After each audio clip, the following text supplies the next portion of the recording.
सबसे पहले मैं कुछ बहुत इंपॉर्टेंट वेबसाइट्स पे आपको ले जाऊंगा, जिसमें सबसे पहली वेबसाइट है वो है आपकी NTA। I am repeating, the first website which is very important for CUET point of view is NTA। NTA वो बॉडी है जो CUET का एग्जाम कंडक्ट कराती है। आई एम रिपीटिंग, NTA वो बॉडी है जो CUET का एग्जाम कंडक्ट कराती है। यहां से आपको नोटिफिकेशंस मिलेंगे कि एग्जाम कब होने वाला है, डेट कब है, फॉर्म कब आए, जितने भी नोटिफिकेशंस है आपको इसी वेबसाइट पे मिलेगा। I am repeating, all notifications related to CUET आपको मिलेगा this website called as nta.ac.in। nta.ac.in ये वेबसाइट सबको पता होना चाहिए, हर बच्चे को, जो भी बच्चा इस समय क्लास 12th में है, पेरेंट्स को पता होना चाहिए और टीचर्स को पता होना चाहिए, बच्चों को अगर गाइड करने हैं। अब इसमें इन्होंने CUET का कैलेंडर डाल दिया है इस बार का। देखिए यहाँ पे है release of NDA calendar for 2023-24। मैं आपको दिखा देता हूँ ये कैलेंडर आपके साथ, मेरे समझ से स्क्रीन शेयर हो रही है। ये कैलेंडर 15 दिसंबर को दिया था। एज पर दिस कैलेंडर जो आपका CUET का एग्जाम इस बार होने वाला है वो होगा 21 to 31 मई के बीच में।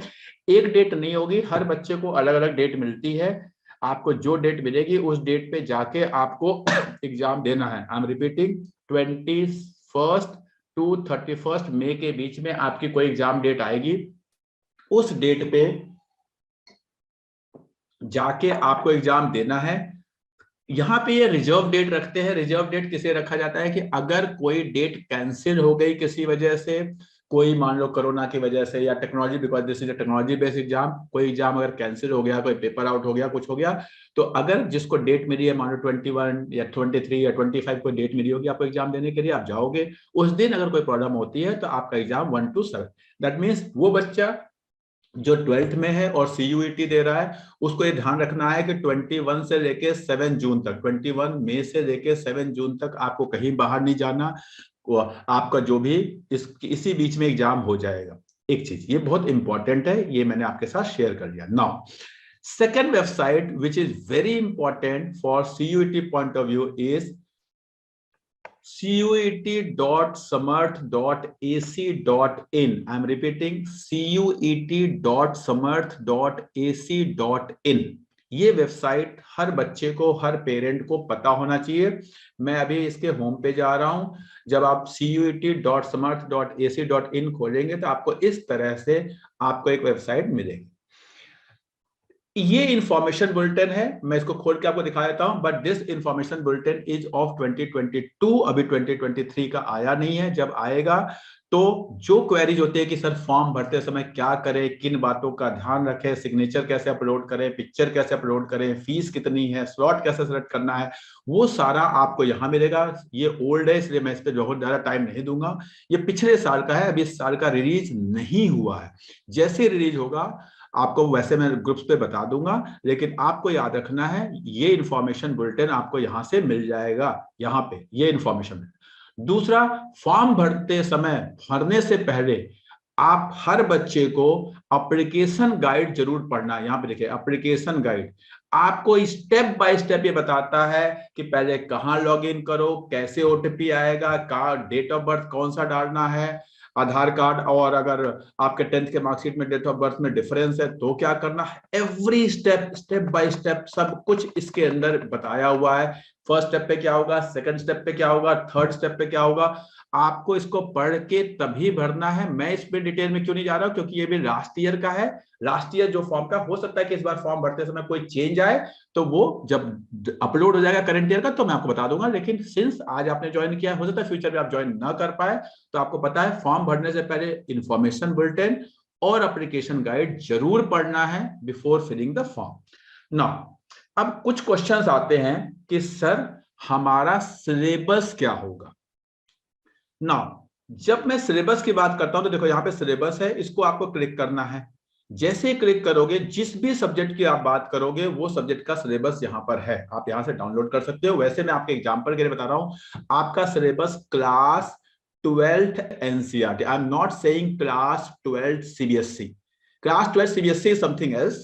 Class 12 NCERT is something else. ऐसे कई टॉपिक है जो एनसीईआरटी में है लेकिन सीबीएसई ने डिलीट कर रखे हैं, या ऐसा भी कोई टॉपिक हो सकता है जो सीबीएसई पढ़ा रही है और एनसीईआरटी में ना हो. लेकिन जब आप सीयूईटी का एग्जाम देंगे तो the topic will be class 12 NCERT. तो एनसीईआरटी की बुक खोल लो, लाइन नंबर 1 से लास्ट तक पढ़ जाओ, वो आपका सिलेबस है. फॉर एग्जाम्पल अगर आप कोई सब्जेक्ट देखना चाहते हो तो मैं आपको दिखा सकता हूँ. सपोज ये एग्जाम्पल, ये है आपका अकाउंटेंसी का. अगर आप इसको देखोगे तो ये कुछ नहीं है, जो एनसीईआरटी की बुक है जो करते हो वो पूरा सिलेबस इसमें. अगर आप एनसीईआरटी की बुक का सिलेबस खोलोगे तो सेम सिलेबस आपको पूरा मिल जाएगा. इसमें कंप्यूटर अकाउंटिंग वगैरह सब कुछ होगा. इससे मतलब नहीं है कि क्या सीबीएसई में ऑप्शनल है, क्या सीबीएसई में कटा हुआ है, उससे कोई मतलब नहीं है. आपको सब कुछ जो एनसीईआरटी में है वो एग्जाम में आएगा. ठीक है, ये चीज आपको पता होना चाहिए ना. ये हो गई बात सिलेबस की. सिलेबस के बाद जो अगली बात आती है कि सर कौन कौन सी यूनिवर्सिटी में कौन कौन से कोर्सेज हैं जिसके लिए हम सीयूईटी के थ्रू अप्लाई कर सकते हैं. तो यहाँ पे देखो एक लिस्ट है यूनिवर्सिटीज. यूनिवर्सिटीज में हम जाते हैं, इसको हम क्लिक करते हैं तो आपके पास सारी यूनिवर्सिटीज की लिस्ट आती है. 4 तरह की यूनिवर्सिटीज है: central university, state university, deemed university and private university. जिस भी यूनिवर्सिटी में आपको जाना है आप उस यूनिवर्सिटी को खोलेंगे और उसको ओपन करके देखेंगे कि हाँ मुझे क्या इसमें से सेलेक्ट करना है. तो यूनिवर्सिटीज की लिस्ट सारी यूनिवर्सिटीज है, 100 के ऊपर यूनिवर्सिटीज है. आप देख सकते हैं जिस भी यूनिवर्सिटी में आपको एडमिशन लेना है. मैक्सिमम बच्चे दिल्ली एनसीआर वाले हैं तो दिल्ली में रहेंगे, कोई यूपी वाले हैं तो बीएचयू इलाहाबाद में रहेगा, कोई साउथ का है, जो भी आपके आसपास की यूनिवर्सिटी है उसमें आप एडमिशन लेंगे. प्राइवेट भी है, गवर्नमेंट भी है, डीम्ड यूनिवर्सिटी भी है, सेंट्रल यूनिवर्सिटी भी है, स्टेट यूनिवर्सिटी भी है. जिसमें आपको एडमिशन लेना है आप उसको देखें. समस्या आती है एक अगली कि सर हमारा पेपर कैसा होगा, कैसे करना है. तो मैं आपको बता रहा हूं पेपर आपका ऑनलाइन कंप्यूटर बेस्ड होगा. ऑनलाइन का मतलब घर बैठ के नहीं होगा, सेंटर पे जाना है, सेंटर पे जाके ही आपका कंप्यूटर बेस्ड पेपर होगा, देंगे आप. जनरली जो आपके सब्जेक्ट्स हैं, अगर आप डोमेन सब्जेक्ट की बात करें, जो मेन सब्जेक्ट्स होते हैं accounts, economics, business study, physics, chemistry, biology, maths, ये सब में आपके 45 क्वेश्चंस होते हैं और आपको 50 क्वेश्चंस होते हैं और आपको 40 क्वेश्चंस करने होते हैं. आई एम रिपीटिंग, 50 क्वेश्चंस होते हैं, 40 करने होते हैं और 45 मिनट का टाइम मिलता है. ठीक है, इंग्लिश में भी सेम है. आपको 45 मिनट के टाइम में 40 क्वेश्चंस करने होंगे. 50 आपके पास 10 क्वेश्चन आप छोड़ सकते हैं. नेगेटिव मार्किंग होती है 20% की, ये आपको ध्यान रखना है. जो जर्नल टेस्ट है उसके अंदर 75 क्वेश्चंस होते हैं और आपको 60 करना होता है. I am repeating, general test में 75 क्वेश्चंस होते हैं, 60 करना होता है और वहां पे आपको 60 मिनट ही मिलते हैं. ठीक है, ये बात भी आपको समझे. अब जो अगली क्वेरी आती है, ये हो गया कि पेपर सब्जेक्ट में कितने क्वेश्चंस होंगे, कितना टाइम मिलेगा, कंप्यूटर बेस्ड होगा, ये सारी चीजें मैंने आपको बताई. नेगेटिव मार्किंग भी होगी. अगला क्वेश्चन बच्चे का आता है कि सर हम कौन से सब्जेक्ट के लिए अपीयर करें. क्या हमें जनरल टेस्ट के लिए अपीयर करना है, क्या हमें अकाउंट्स देना है, क्या हमें मैथमेटिक्स देना है, क्या हमें इको ऑनर्स करना है तो मैथमेटिक्स चाहिए कि नहीं चाहिए, बीकॉम ऑनर्स करना है तो मैथमेटिक्स चाहिए कि नहीं चाहिए. मैं आपको बता रहा हूं इसका कोई क्राइटेरिया एनटीए डिसाइड नहीं करता, वो रिस्पेक्टिव यूनिवर्सिटी डिसाइड करती है. मैं आपको एक एग्जांपल देता हूं. आपको सपोज इको ऑनर्स करना है किसी भी बच्चे को, तो क्या करेगा, और उससे लगता है मुझे दिल्ली यूनिवर्सिटी से जाना है, तो कैसे देखना है आपको. मैं आपको प्रोसेस सिखाऊंगा. Process is more. आप यूनिवर्सिटी ऑफ दिल्ली में जाइए, देखिए ये है यूनिवर्सिटी ऑफ दिल्ली, इसको आप क्लिक कीजिए. यहां पे जैसे आप क्लिक करेंगे आपके पास एक ऐसा टेबल सा आएगा, यहां पे आप इको ऑनर्स ढूंढिए. ये आपको इको ऑनर्स दिखाएगा. मैं आपको दूसरे यूनिवर्सिटी में भी जाकर दिखाऊंगा, सब में सेम होता है प्रोसेस. मैं गया यहाँ पे, इको पंजाबी बंगाली दिख रहा है मुझे, मैं जाता हूँ संस्कृत, नाउ पर्शियन, फ्रेंच, मैं जा रहा हूँ इको ऑनर्स में ढूंढूंगा सीधे. मैं आपको मैं क्योंकि मेरा बीकॉम आ गया, आई थिंक ये इलेक्ट्रॉनिक्स है, इंटीग्रेटेड है. नाउ मैथमेटिक्स, स्टैटिस्टिक्स, जो भी कोर्स आपको करना हो, क्योंकि मैं आपको एक कोर्स पर्टिकुलर बता रहा हूं, आप अपना कोर्स वैसे ही ढूंढेंगे. मेरा प्रोसेस है आपको सिखाना. मैं हमेशा आपको कोशिश करता हूं कि मैं आपको सिखाऊं, सो दैट कि क्योंकि हर बच्चा जो ज्वाइन किया है सबका कोर्स अलग अलग हो सकता है. डाउन आई थिंक सबसे लास्ट में होगा geography, history, political science, social work. ये देखिए, ये है बीए ऑनर्स इकोनॉमिक्स. सपोज आपको अब आपको क्या चाहिए, one from section one from, अब सेक्शन 1 में क्या है? लैंग्वेज है, यानी इंग्लिश ले लो, हिंदी ले लो, मराठी ले लो, गुजराती ले लो, कोई भी। सेक्शन 1 जहां भी बात करता है वो होता है लैंग्वेज। आपका जो लैंग्वेज है, हर बच्चे के पास, जनरली सीबीएसई के बच्चे हैं तो इनका इंग्लिश होगा, कुछ स्टेट बोर्ड्स में उनका अपना स्टेट का सब्जेक्ट हो सकता है या हिंदी हो सकता है। तो जो भी आपका लैंग्वेज है, प्लस मैथमेटिक्स कंपल्सरी है, और फिर कहता है एनी टू मंथ्स आपके पास या फिजिक्स केमिस्ट्री हो, आपके पास बायोलॉजी हो, आपके पास फिजिकल एजुकेशन हो, आपके पास अकाउंटेंसी हो, आपके पास इकोनॉमिक्स हो, आपके पास पॉलिटिकल साइंस हो, जो भी हो, any 2 subject from the given list. 27 subject दे रखे हैं सीबीएसई ने, एनटीए ने, उनमें से कोई भी 2 सब्जेक्ट आपको लेना है। वो फिजिक्स केमिस्ट्री भी हो सकता है, वो अकाउंट्स इकोनॉमिक्स भी हो सकता है, वो अकाउंट्स बिजनेस स्टडी भी हो सकता है, वो पॉलिटिकल साइंस और साइकोलॉजी भी हो सकता है। एनी 2, काम खत्म हो गया आपका इको ऑनर्स। यानी ह्यूमैनिटीज का बच्चा भी इको ऑनर्स कर सकता है, बस उसके पास मैथ्स होना चाहिए। साइंस का बच्चा भी इको ऑनर्स कर सकता है, उसके पास मैथ्स होना चाहिए। और कॉमर्स का बच्चा भी इको ऑनर्स कर सकता है, उसके पास मैथ्स होना चाहिए। लेकिन ये तो हो गया, मैंने इको ऑनर्स अगर करना है दिल्ली यूनिवर्सिटी से, इन्होंने ये बताया। नाउ अब मैं यूनिवर्सिटी चेंज करता हूं, सपोज मैं जाता हूं, इसी के एग्जाम्पल में मैं चला जाता हूं एक, कई बार बच्चे कहते हैं सर बिना मैथ्स के इको ऑनर्स हो सकती है? एकदम हो सकती है, बस आपको यूनिवर्सिटी ढूंढना है। आप किस यूनिवर्सिटी में जाना चाहते हैं, उस यूनिवर्सिटी में देखिए कि हो सकती है कि नहीं हो सकती। मैं आपको दिखाता हूं एक, मैं यूनिवर्सिटी आपके चलिए मैं आपको दिखाता हूं यूनिवर्सिटी, अच्छी यूनिवर्सिटी में से, कि जहां पे बिना उसके भी आपका हो सकता है। Central university of Himachal Pradesh, Andhra Pradesh, Gujarat, एक सेकंड में, सपोज मैं जाता हूं बनारस हिंदू यूनिवर्सिटी, ये भी एक अच्छी यूनिवर्सिटी है। मैं यहां गया, मान लो मुझे इको ऑनर्स करना है। अब यहां पे जब मैं इको ऑनर्स की बात करता हूं तो देखो ये क्या कहते हैं, ये कहते हैं बीए ऑनर्स सोशल साइंस। अब यहां पे ये कहते हैं सेक्शन 1A लैंग्वेज यानी इंग्लिश या हिंदी में से एक। अब इन्होंने 1A इंग्लिश हिंदी लिख दिया। दिल्ली यूनिवर्सिटी ने क्या कहा था? 1, यानी वहां पे आपके पास मराठी हो तो भी चल जाएगा, बंगाली हो तो भी चल जाएगा। लेकिन ये क्या कहते हैं, इंग्लिश या हिंदी में से, लैंग्वेज में से एक ही लेना है। वहां पे 17 सब्जेक्ट दे रखे हैं आपको, लैंग्वेज कुछ भी हो सकता है। जनरली बच्चों के पास इंग्लिश हिंदी ही होता है, लेकिन फिर भी मैं आपको बता रहा हूं कि दोनों में डिफरेंस क्या। फिर क्या कहते हैं, जर्नल टेस्ट देना है, यानी जीके वाला जो पेपर है जिसमें मैथमेटिक्स, जीके, रीजनिंग आता है, वो वाला पेपर देना है। अब आपको इसमें कोई सब्जेक्ट नहीं देना। वहां पे उन्होंने क्या कहा था, मैथमेटिक्स देना है, प्लस 2 सब्जेक्ट, डोमेन के सब्जेक्ट भी देने हैं, accounts, business study, political science. यहां पे क्या कहते हैं, लैंग्वेज दे दो और जर्नल टेस्ट दे दो, काम खत्म। फिर यहां पे आपको इन्होंने कहीं नहीं बोला कि नहीं जी हमें तो इंग्लिश वो चाहिए, क्या बोलते हैं कि आपको मैथमेटिक्स चाहिए। अब मैथमेटिक्स नहीं है बच्चे के पास, तो भी वो आराम से जाके और इको ऑनर्स कर सकता है। एक और दिखाता हूं मैं आपको, एक यूनिवर्सिटी, बड़ी अच्छी यूनिवर्सिटी मैं अभी देख रहा था, श्री माता वैष्णो देवी यूनिवर्सिटी है, बहुत फेमस यूनिवर्सिटी, अगर आप लोग को पता होगा। उन्होंने क्या कहा, तो ये हर यूनिवर्सिटी का अपना अपना क्राइटेरिया है। उस यूनिवर्सिटी को आपको जाके देखना है कि मैं जिस यूनिवर्सिटी में करना, आई थिंक वो यूनिवर्सिटी है, दिखाता हूं मैं आपको जिस भी यूनिवर्सिटी में जाना है आपको नीचे जाके ऐसे ढूंढना पड़ेगा, थोड़ा सा टाइम लगेगा, लेकिन अगर आप ढूंढेंगे तो मिल जाएगा। देखिए ये तो प्राइवेट यूनिवर्सिटीज आ गई, इनमें भी है जिसमें भी आपको जाना हो। लेकिन मैं आपको एक यूनिवर्सिटी दिखाता हूँ जो इंटीग्रेटेड कोर्स कराती है, बहुत अच्छा कोर्स है। आपके जानने के लिए मेरा काम है आपको बताना, सो दैट कि you people should be knowing. हाँ, Shri Mata Vaishno Devi university, now see this.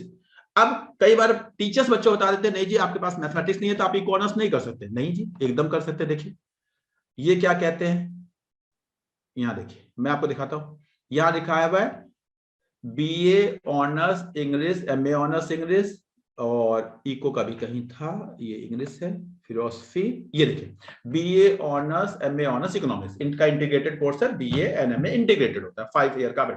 अब यहां पे आपको क्या कहते हैं, इंग्लिश लेना है। Now they are not talking about language test. DU ने क्या लिखा था, लैंग्वेज, एनी लैंग्वेज। बीएचयू ने क्या लिखा, इंग्लिश और हिंदी, दोनों में से कुछ भी ले सकते हो। ये कहते हैं इंग्लिश, यानी इंग्लिश ही लेना है। You can not appear with Hindi, you can not appear with Punjabi, English लेना है। प्लस क्या कहते हैं, इकोनॉमिक्स, बिजनेस स्टडीज में से, इकोनॉमिक्स या बिजनेस इकोनॉमिक्स में से कोई एक ले लो, जो आपका मन करे, इकोनॉमिक्स ले लो या और फिर कहते हैं general test. Now, if I do not have mathematics in class 12th, I can appear for eco honors, do eco honors, go for the jobs for eco honors, because यहां पे जब उन्होंने क्राइटेरिया 12th का बताया तो कहते हैं आपके पास 12th में इकोनॉमिक्स, मैथमेटिक्स या स्टैटिस्टिक्स में से कोई भी हो चल जाए। तो ये चीजें हमें पता होनी चाहिए, जिस यूनिवर्सिटी में हम दे रहे हैं, जिस कोर्स को देख रहे हैं, और सारी डिटेल अवेलेबल है, बस हमें ढूंढना है। हम अगर टीचर हैं तो हमें बच्चों को गाइड करना है कि हाँ जी हमें इस तरह से करना है, और अगर हम बच्चे खुद हैं या पेरेंट हैं तो हमें इस तरह से जाके, मेरा प्रोसेस है, मेरा कंसेप्ट है आपको बताना कि कैसे ढूंढना है कि आपको किस सब्जेक्ट का पेपर देना है। सपोज अब कई वो लोग कहते हैं सर मुझे क्या बीकॉम ऑनर्स करना है, क्या मुझे जनरल टेस्ट वाला पेपर देना पड़ेगा? चलो जी देख लेते हैं कैसे देखना है, मैं आपको स्टेप समझाऊंगा। देखिए जरा, सपोज मुझे बीकॉम ऑनर्स करना है लेकिन दिल्ली यूनिवर्सिटी से करना है। मैं गया दिल्ली यूनिवर्सिटी पे गया, मैंने इसको क्लिक किया। अब यहां पे मैं बीकॉम ऑनर्स ढूंढूंगा, और इतना अच्छा गवर्नमेंट ने हमारे लिए, हमारे बच्चों के लिए सब चीजें आसान की है। बस हम क्या है कि हमें पता नहीं है, इसलिए हम सर्च नहीं करते, कोई भी कुछ बोल देता है उसको हम याद रखते हैं, उसी के बेसिस पे हम अपने डिसीजन लेते हैं। देखिए now I'm going on BCom honors. Yes, see this BCom honors. Now what they are saying? They are saying section 1, any from section 1. Again, they are not specifying the language. That means bachcha can have any language. Another mathematics / accountancy. Mathematics और accountancy में से कोई भी एक हो जाए. Plus any2. any2 means अगर suppose यहां पे आपने मैथमेटिक्स दे दिया तो यहां any2 में अकाउंटेंसी एंड बिजनेस स्टडी हो सकता है, अकाउंटेंसी एंड इकोनॉमिक्स हो सकता है, बिजनेस स्टडी एंड इकोनॉमिक्स हो सकता है, पॉलिटिकल साइंस एंड हिस्ट्री हो सकता है, फिजिक्स केमिस्ट्री हो सकता है। अब यहाँ पे क्लू क्या निकल के आता है? एक साइंस का बच्चा बीकॉम ऑनर्स कर सकता है। कैसे कर सकता है? वो इंग्लिश ले लेगा, मैथमेटिक्स ले लेगा, फिजिक्स केमिस्ट्री ले लेगा और अपना एग्जाम दे देगा। सेम वे एक ह्यूमैनिटीज का बच्चा जिसके पास मैथमेटिक्स है वो भी इको ऑनर्स कर सकता है, सॉरी बीकॉम ऑनर्स कर सकता है। कैसे कर सकता है? वो अगर उसके पास मैथमेटिक्स है तो यहाँ मैथमेटिक्स लेगा, अकाउंटेंसी और मैथमेटिक्स में से मैथमेटिक्स ले लेगा, इंग्लिश ले लेगा, प्लस any2। एक चीज और बता रहा हूं, जब आप फॉर्म भरोगे तो हर टीचर से मेरा रिक्वेस्ट है, चाहे वो यूनिवर्सिटी सिक्किम यूनिवर्सिटी हो, चाहे वो पौंडीचेरी यूनिवर्सिटी हो, हर यूनिवर्सिटी को टिक कर देना और हर कोर्स को टिक कर देना। नहीं जाना, कोई जबरदस्ती आपको पकड़ के नहीं ले जाएगा, कोई भी घर से आपको पकड़ के नहीं ले जाएगा, कोई भी एक्स्ट्रा पैसे भी नहीं मांग रहा टिक करने के आपका। क्योंकि हो सकता है आपने सोचा मैं डीयू करूंगा, नहीं हुआ, चलो जी अगर डीयू नहीं हुआ तो मैं इलाहाबाद यूनिवर्सिटी करूंगा, वो भी नहीं हुआ, तो आप अपना साल तो बर्बाद नहीं करोगे। तो उस लिए जितनी भी यूनिवर्सिटीज हैं सबको टिक करना, और जितनी भी कोर्सेज, मान लो कॉमर्स का बच्चा है तो बीकॉम भी टिक करना, बीकॉम ऑनर्स भी टिक करना, इको ऑनर्स भी टिक करना, बीबीए भी टिक करना। उसी तरह एक साइंस का बच्चा है तो वो बीएससी मैथमेटिक्स भी टिक करना, बीएससी फिजिक्स भी टिक करना, बीएससी केमिस्ट्री भी टिक करना, बीएमएस भी टिक कर देना, ठीक। तो उस तरह से बीटेक भी टिक कर देना। जो भी कोर्सेज हैं आपसे रिलेटेड वो सारे कोर्सेज एंड सारी यूनिवर्सिटीज को टिक जरूर करना, चाहे एडमिशन लो चाहे एडमिशन न लो। क्योंकि कई बार ऐसा होता है, मैंने देखा लास्ट ईयर एक बच्चे का न बीकॉम में हुआ न बीकॉम ऑनर्स में हुआ, और उसका बीकॉम मार्केटिंग मैनेजमेंट में हो रहा था, एक मार्केटिंग मैनेजमेंट का कोर्स है डीयू का, उसमें हो रहा था अच्छा कॉलेज में, लेकिन उसने टिक नहीं किया हुआ था, कट ऑफ में आने के बाद भी उसका टिक नहीं किया था, इसलिए उसका एडमिशन नहीं हुआ। तो इसलिए प्लीज, हो सकता है आपको ना लेना हो, मत लो, लेकिन टिक जरूर करना, ठीक है? सर ये मल्टीपल चॉइस क्वेश्चंस होते हैं? एकदम सारे क्वेश्चन मल्टीपल चॉइस क्वेश्चन होते हैं। 5 नंबर का एक क्वेश्चन होता है, सही करेंगे 5 नंबर, छोड़ देंगे 0 नंबर, गलत करेंगे -1, ठीक है? This is as per the current year pattern.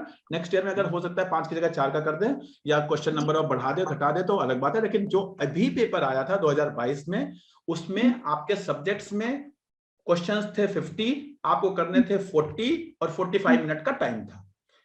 और जो लैंग्वेज, जो जीके वाला पेपर है, जीके वाले पेपर में 3 पार्ट होते हैं, जीके, रीजनिंग और मैथमेटिक्स। एक चीज और बता रहा हूं, कई बार बच्चों को डर लगता है, जो मैथमेटिक्स आता है जीके वाले पेपर में वो टिल क्लास 8th आता है, टिल क्लास 8th, यानी किसी कोचिंग वोचिंग में पढ़ के आपको टाइम वेस्ट करने की जरूरत नहीं है। 8th तक का सिंप्लीफिकेशन, एलसीएम, एचसीएफ, इंटरेस्ट का, प्रॉफिट एंड लॉस के बहुत सिंपल क्वेश्चन, अगर आप 10 दिन कोई भी एक एंट्रेंस की बुक लेके पढ़ेंगे तो you will able to do that, ठीक है?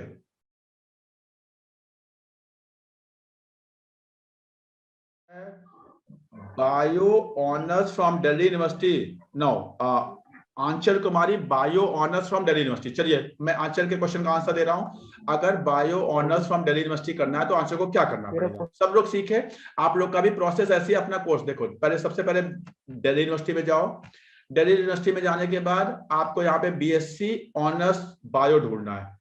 यहाँ देखिए बीए आ गया, बीए बीए बीए। देखियो मैं आपको सिखा रहा हूं, हर टीचर को, हर पेरेंट को पता होना चाहिए कैसे ढूंढना है बच्चे के लिए। और वैसे ही अपना कोर्स, अब मैंने एक बच्चे का ढूंढ रहा हूं, you can do for your child. देखिए बीएससी बायो ढूंढना है, मैं बीकॉम पे आ गया। अब ये आया BSc honours electronics. Anchal, I am giving answer for your question you have written on YouTube. BSc honors instrumentation, then biotechnology और biomedical science। ये दो कोर्स है, दोनों में से जो आपको मेडिकल साइंस का अगर, तो आपको क्या देना पड़ेगा बच्चा? फिजिक्स, केमिस्ट्री, बायोलॉजी और एनी वन लैंग्वेज, ये तीन दे दोगे तो आपका बीएससी ऑनर्स बायोमेडिकल में एडमिशन हो जाएगा। और अगर आप बायोटेक्नोलॉजी में एडमिशन लेना चाहते हो तो फिजिक्स, केमिस्ट्री और बायो और मैथ्स में से कोई एक, बायो केमिस्ट्री में अगर आप एडमिशन लेना चाहते हो, बीएससी ऑनर्स बायो केमिस्ट्री, तो फिजिक्स केमिस्ट्री तो देना है, बायो और मैथमेटिक्स में से कोई एक। लेकिन बायो मेडिकल में एडमिशन लेना चाहते हो तो फिजिक्स, केमिस्ट्री एंड बायो तीनों देना है, यानी मैथमेटिक्स का यहाँ पे नहीं देना, प्लस लैंग्वेज। ठीक है, ध्यान रखना जो साइंस के बच्चे हैं उनके लिए लैंग्वेज के जो मार्क्स हैं वो ऐड नहीं होते। साइंस के बच्चों का जब मेरिट बनती है तो लैंग्वेज के मार्क्स केवल और केवल क्वालिफाइंग होते हैं, यानी आपको केवल उसमें पास होना है आपको। लेकिन कॉमर्स के बच्चे, ह्यूमैनिटीज के बच्चों के जब मेरिट बनेगी तो उसमें लैंग्वेज के मार्क्स भी ऐड होते हैं। मैं रिपीट कर रहा हूं, साइंस के बच्चों के लिए लैंग्वेज के मार्क्स केवल और केवल क्वालिफाइंग होते हैं। I am talking about Delhi university. ठीक है, नाउ और कोई course, any course, anyone bachelor of arts आ गया। ये आई होप मैंने आंसर, आपके क्वेश्चन का आंसर दे दिया। और बीबीए बेस्ट यूनिवर्सिटी का निधि कपूर ने पूछा है, BBA available in Delhi university. मैं आपको बता रहा हूँ, दिल्ली यूनिवर्सिटी में बीबीए नाम का कोई कोर्स नहीं है। बीएमएस और बीएफआईए दो कोर्स हैं, वो लगभग बीबीए जैसे ही है। मैं रिपीट कर रहा हूँ, दिल्ली यूनिवर्सिटी में बीबीए नाम का कोई कोर्स नहीं है। एक कोर्स है बीएमएस और एक कोर्स है बीएफआईए, उसे बीबीए फाइनेंस एंड समथिंग कहते हैं। मैं आपको दिखा दे रहा हूं। और उसके लिए वो लगभग बीबीए जैसा ही, अगर आप किसी बच्चे को बीबीए करना है तो बेटर है। बीबीए का जो बेस्ट कोर्स पूरे ऑल ओवर इंडिया में कोई मुझसे पूछे तो दिल्ली यूनिवर्सिटी का बीएमएस है। मैं रिपीट कर रहा हूं, कोई बच्चा अगर बीबीए करना चाहता है तो best course available in India is BMS from Delhi university. नाम बस थोड़ा सा नाम के डिफरेंस होते हैं, सब लगभग सेम होते हैं। चाहे बीएमएस का कह दे, कोई बीएफआईए कह दे, कोई बीबीए कह दे, अल्टीमेटली आपको उसके बाद एमबीए करना है। ठीक है, तो दिखा देता हूं मैं आपको ये कौन सा कोर्स है। बहुत अच्छा कोर्स है। जिस भी बच्चे को थोड़ा इंटरेस्ट हो बिजनेस में, बिजनेस से रिलेटेड कोर्सेज में, उसके लिए ये इकोनॉमिक्स, और इसके बाद आ जाएगा बीए पॉलिटिकल साइंस। और ये कॉमर्स के हर बच्चे को इसके बारे में पता होना चाहिए। बहुत अच्छा कोर्स है ये, इसलिए मैं इसको दिखाना चाह रहा हूं। ये देखिए, एक है बीबीई। अगर किसी को बीबीई करना है तो उसके लिए क्या चाहिए? लैंग्वेज चाहिए, मैथमेटिक्स चाहिए और सेक्शन 3 चाहिए। बीबीई के लिए language, mathematics and section 3। Language means English, Hindi कुछ भी हो, मैथमेटिक्स पक्का चाहिए और सेक्शन 3 मींस जनरल टेस्ट। ये चाहिए बीबीई के लिए। This is not eco honours, eco honours में पहले बात कर चुका हूं। अब मैं आपका वो वाला कोर्स जो मैं ढूंढ रहा था, क्योंकि ये लिस्ट ऊपर नीचे ऐसे होती रहती है, थोड़ा सा मेरे को, ये जर्नलिज्म है।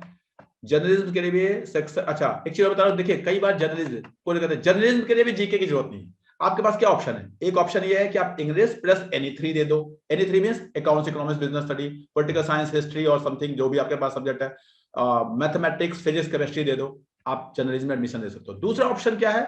English plus section 3। आप सब्जेक्ट नहीं देना चाहते, आपको लगता है मैं फिजिक्स, केमिस्ट्री या जो भी अकाउंट्स, इकोनॉमिक्स में उसमें वीक हूं, तो आप जीके का पेपर दे दो। वो जो थर्ड पेपर है इसमें जीके, रीजनिंग, मैथमेटिक्स आता है, इंग्लिश प्लस वो जीके वाला पेपर दे दो, तो भी आपका मेरिट में नाम आएगा।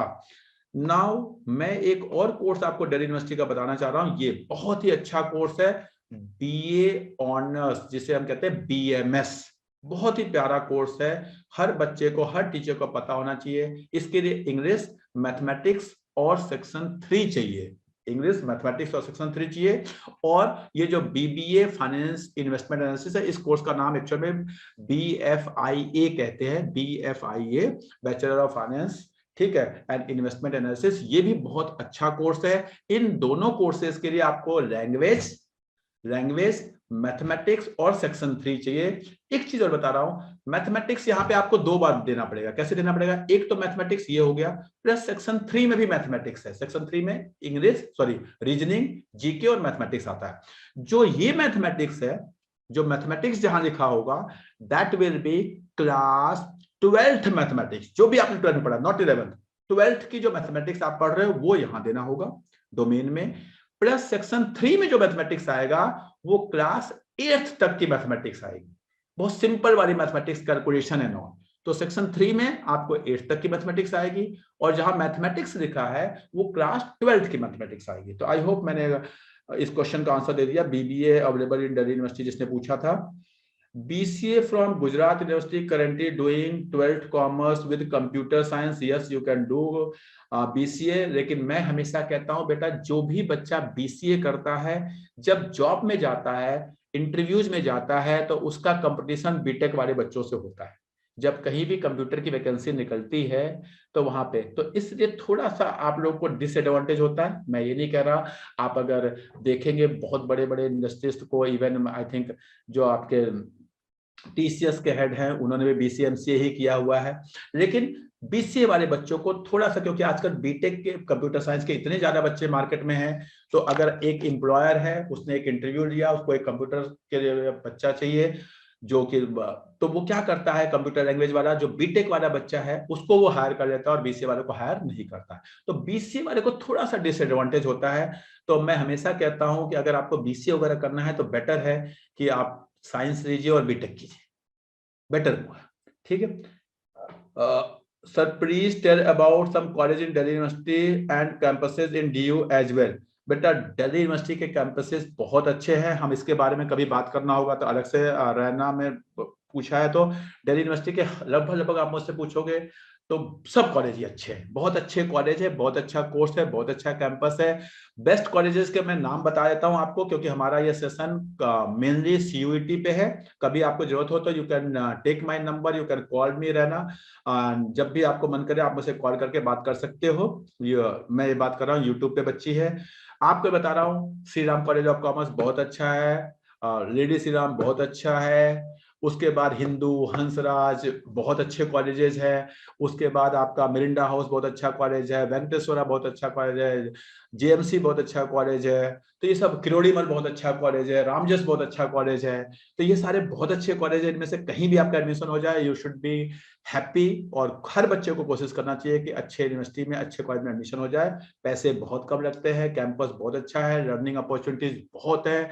इनके जो आपके जितने भी अपॉर्चुनिटीज आपको मिलती हैं इंटर्नशिप्स की, और वो सब बहुत ज्यादा मिलती हैं, तो आपके लिए बहुत अच्छा होगा। I am confuse between BCom और BMS, how to choose. Rehna, I will advice कि आप बीकॉम और BMS दोनों का एंट्रेंस दो, जब हो जाएगा तब सोचना। अभी फिलहाल अगर कोई बच्चा BCom honours, eco honours, BMS, इसमें कंफ्यूजन है, तो मैं हमेशा कहता हूं, देखो आपको क्या देना है, इंग्लिश देना है, अपने सब्जेक्ट देने हैं और जनरल टेस्ट देना है, तभी आप एलिजिबल होगे BMS के लिए। तो आप सारे एग्जाम दो, जब हो जाएगा तब सोचो कि अब मेरा यहां हो रहा है और यहां हो रहा है, मैं कहा, तो वो ज्यादा बेटर होगा। इस समय अगर आप बोर्ड पे अपना कंट्रोल करोगे, बोर्ड पे ध्यान रखोगे और अपने एंट्रेंस की प्रिपरेशन करोगे, वो बेटर है। आज उस कंफ्यूजन को दूर करने से कोई फायदा नहीं है। मान लो मैंने आपसे कह दिया बीकॉम में अच्छा है, और आप बीकॉम में लग गए, BMS छोड़ दिया आपने और बीकॉम में हुआ नहीं, तो परेशान हो जाओगे। इसलिए मैं आपसे कह रहा हूं, बच्चा रहना, आई होप यूट्यूब पे लाइव है बच्चा, तो आपको मैं बता रहा हूं कि आप, जो भी बच्चा कंफ्यूजन स्टेज में इस लेवल पे है, तो टीचर्स की रिस्पॉन्सिबिलिटी है कि वो उसको इको ऑनर्स, जनरली कॉमर्स के बच्चे में इको ऑनर्स बीकॉम ऑनर्स में कंफ्यूजन होता है, बीकॉम ऑनर्स में कंफ्यूजन होता है, बीकॉम ऑनर्स बीएमएस में कंफ्यूजन होता है। तो उनको एडवाइस दे कि एंट्रेंस सारे दे, लगभग सेम एंट्रेंस है, जब होगा तब देखेंगे कहां लेना है, तब देखेंगे। ठीक है, तो if anybody don't have maths in 12th then they are able to do BBA और नॉट। मैं फिर बता रहा हूं, बीबीए करने के लिए 12th में मैथमेटिक्स की जरूरत नहीं है। हाँ, दिल्ली यूनिवर्सिटी में जरूरत है, जो मैथमेटिक्स रिक्वायर्ड है। अगर आप आईपी यूनिवर्सिटी से करना चाहें, बहुत सारी प्राइवेट यूनिवर्सिटीज है, बहुत सारी और गवर्नमेंट यूनिवर्सिटीज है, बीबीए करने के लिए मैथमेटिक्स 12th में रिक्वायर्ड नहीं है। हाँ, दिल्ली यूनिवर्सिटी का जो बीएमएस कोर्स है और बीएफआई कोर्स है, जिसको मैं बीबीए के इक्विवेलेंट ही मानता हूँ, थोड़ा सा अच्छा कोर्स है, बहुत अच्छे अपॉर्चुनिटीज है, वहां पे मैथमेटिक्स जरूरी है। तो I hope Jyoti, I have given the answer for your question. Mathematics in class 12th is not compulsory for doing BBA, but it is required in Delhi University. If you want to do BMS or BFIA from Delhi University, then it is required. Okay. How to prefer CUET and CBSE board parallelly? It is too difficult to maintain balance. मैं हर बच्चे को जो इस समय join किया है, हर parent को, हर teacher को प्लीज रिक्वेस्ट करता हूं, eight this point of time please concentrate only on class 12th। जब आप क्लास 12th के लिए प्रिपेयर कर रहे हो तो आप इंग्लिश भी पढ़ रहे हो, आप अपने डोमेन सब्जेक्ट्स भी पढ़ रहे हो। सीबीएसई प्रिपेयर हो गया और सीयूईटी की इंग्लिश भी हो गई और डोमेन भी हो गया। अब बचेगा क्या? केवल जर्नल टेस्ट, और जर्नल टेस्ट के लिए पूरा अप्रैल और मई का भी डबल वर्क पूरा मई मिल जाएगा, बिकॉज 21 मई के बाद एग्जाम है। एक पेपर, आज आपके पास 5 सब्जेक्ट है, तो प्लीज इस समय एंट्रेंस को उठा के रख दो। किसी बच्चे को एंट्रेंस के लिए नहीं पढ़ना। I am talking about those बच्चा who are in class 12th at this point of time. Please only concentrate on class 12th marks. 12th prepare कर रहे हो यानी अपने आप सीयूटी की प्रिपरेशन हो रही है। अब केवल जनरल टेस्ट पढ़ना होगा, बाद में ये सब्जेक्ट रिवाइज कर लेंगे। 2 महीने बहुत हो गए। आज आपके पास बोर्ड के 5 सब्जेक्ट के लिए 2 महीने, और वहां पे एक सब्जेक्ट के लिए 2 महीने होगा, तो that will be more. Please concentrate on class 12th. Rana, I hope I have given the answer.